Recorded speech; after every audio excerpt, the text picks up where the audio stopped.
Today we're turning the D-News lens toward bisexuality, because everyone's talking smack.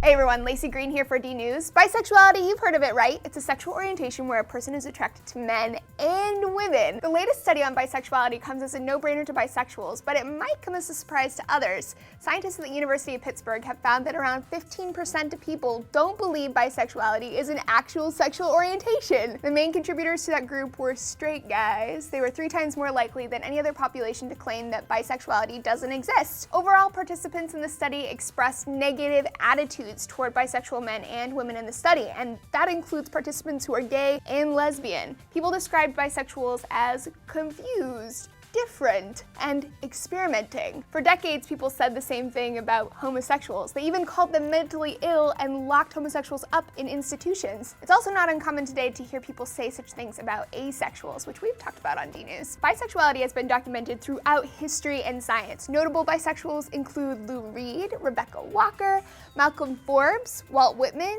Marilyn Monroe, Oscar Wilde. Oh man, the list seriously goes on forever. Bisexuality was first recognized in academia in 1948 by Alfred Kinsey when he created the Kinsey scale, which classified people's sexual orientations on a scale from same-sex to opposite-sex attraction. So more recently, a study at Northwestern hooked up genital sensors to bisexual men to measure arousal while they watched videos of same-sex and opposite-sex erotica. What do you know? They weren't lying! The participants experienced genital arousal in varying degrees by both stimuli. Now, this wasn't true for the straight and gay men in the study. Another study at UCLA found that half of the LGBT population is bi, and yet even though there are more bisexuals than lesbians and gays combined, even with all the testimonies and studies, there's a persisting belief that bisexuality just doesn't exist. It doesn't even make sense to me. Like, how do you deny something right in front of your face? I don't know. The researchers believe it has something to do with myths about bisexuality. You know, it's just a phase. They just want to have sex with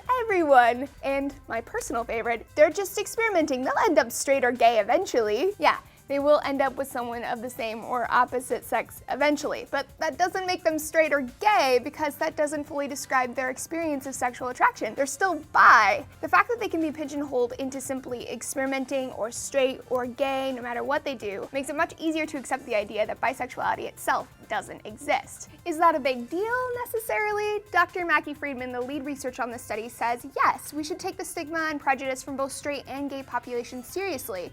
It contributes to, quote, feelings of isolation and marginalization, which prior research has shown leads to higher substance abuse, depression, and risky sexual behavior.